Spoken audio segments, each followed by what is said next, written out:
chips on the table, 100,000 per player. The yellow's worth 1,000, blues are 2, reds 5K. There's a total of 600,000 in play. Well, this heat is London through and through, and in that vein, I'm thrilled to be joined for the first time by London man himself, Neil Badbeat Channing, who for years, Neil, they've been saying, you know, you're one of those people who, if you remain silent, you'll be thought a wise man. Hi, Jesse. Yeah, no danger of that, I'm afraid. But Neil, you've actually, dare I say, you've been in surprisingly good form in this format of late. What's been the secret? I think this format's pretty easy to crack, actually. It's fairly formulaic. You need a bit of luck on the day, obviously, but I think when people come in and they say, I'm going to play tight early and open up later on, when the blinds get bigger, they're the guys that really know how it works. And if everybody is playing very tight early, does that kind of open up an opportunity for somebody to grab chips? I mean, it certainly can do, but I don't really see that happening in this heat. I think Ryan and Piers are going to be maybe the two guys that go for the tight early. I don't think the other four are capable of it. They may come out with that game plan, but they're not going to be able to resist getting involved. And a little raise and take it. No, I'm going to just seriously ace-jack. Filth, absolute filth. It's not that big a hand under the gun, ace-jack. Big enough? To be honest, I'd never like to play hardly any hands in the first couple of levels. Yeah. 3,000 chip leader It's the already. biggest hand I've ever had in these competitions, ace-jack.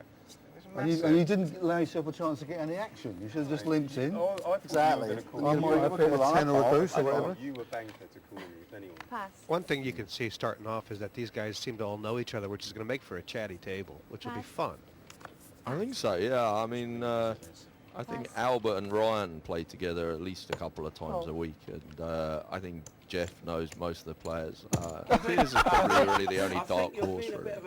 11,000 Brilliant, I more. swear, this is the best Barney. hands I've ever had. Show him what you're made of. Feels aggressive, but Franda's got a hand. Don't pass. Barney, you... Oh, Is I that think the biggest 10,000? surprise is that Albert's managed to find two hands that he can't call with. it's early Don't days. try and push it up. You're good enough to pass. Pass. I'm wondering whether they dealt him out.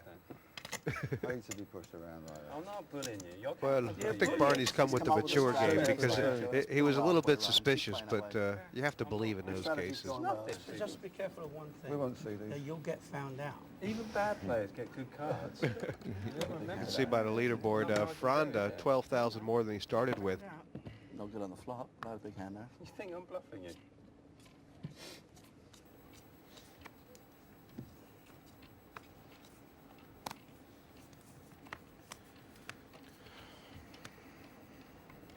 Pass. Pass. It's an interesting kind of heat because you feel like all six of these guys will look around and say, hey, you know, I could come out of this heat. I mean, It's definitely a pretty wide open heat. I think Barney Bowman is the favourite. Yeah. But, and Ryan maybe the second favourite, just on the basis that he's kind of a solid guy that's got good experience. And there's one or two with less experience, particularly of playing on TV. But, you know, it's pretty wide open. Jeff Buffenberger's a very dangerous opponent. We haven't seen much of him so far, but this is an interesting situation. well, he just called with the ace-queen from the small blind. 11,000. And I mean, it's a different sort of line to take, isn't it? You think he's thinking about calling or raising, or? Well, it looks like he's not going to just lay it down. 1,000 change to be given. He's played it in a slightly unusual way. Yes. Okay. This is sort of the let's see what happens on the turn kind of method. You think he knows what he's going to do on the turn yet?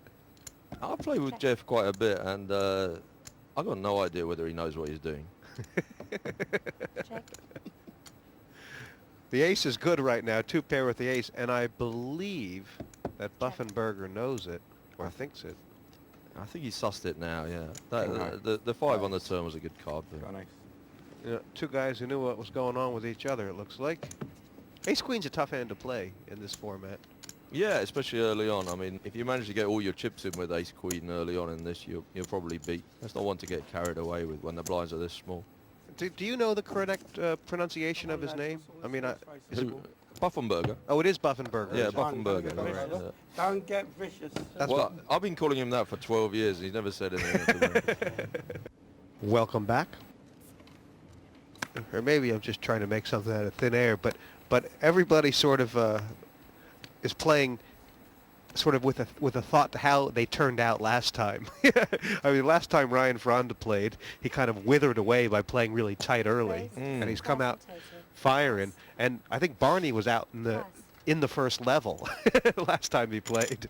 Yeah, Barney, obviously Barney's played hundreds of these things, so, you know, he's probably Pass. done it every which way and played all the different styles. But I'm certainly aware that Ryan, he gets a bit sick of people telling him he's a rock, and, you know, he has a bit of internal pressure there to try and sort of turn on the style a little bit more. And This is I a think he's trouble conscious of flop, that. isn't it? This is a trouble flop for Kings. Yeah, and Albert won't be going anywhere. He's got a gut shot, and that's like nearly the nuts. So. And I mean, like at this stage, Albert's got a very good chance to win the pot without catching, doesn't he? Because Oh, for sure, yeah. Ryan, well, Ryan will have played with Albert quite a lot, though, so he'll know that Albert doesn't necessarily have an ace here. Check. there's 35,000 in there, and 20,000. I mean that 20 is also sort of implying the next bet could be bigger. Yeah, that's a good bet by Albert. I think Ryan has to fold this one. Nice. If I find out on TV you haven't got an ace, I tell you I'm going to kill you. I'm going to show you. Nice play. That's Kings, good stuff, isn't Gonna it? save you. They look, I thought yeah. it was a nice. He doesn't look totally happy, does he, Ryan? I think. See, that's what I'm up against. No, Albert's played that very well, Send actually. me Hats on off to tilt, the Albert. honey monster. That's the danger of Sapiano, and Totally outplayed me. I think he's nearly the chip leader, 120,000. Yeah, Albert's the one of the world's biggest buyers of honey, which is why they call him the honey monster. I see Ryan calling him it there. I think it's quite a good nickname, though. I like that. Pass. You want to worry about sevens, little cards. It is that sort of age-old Raise thing. to 6,000. Kings with the total. ace on the flop, Garbats. Call. Pass. You could see how this could have been huge trouble for Garbats, but Sapiano just calling with the tens is. Oh, my gosh. wow. Here we go. This could be interesting. Ryan's obviously raising. Raise. Looks like he's made about 18, is it?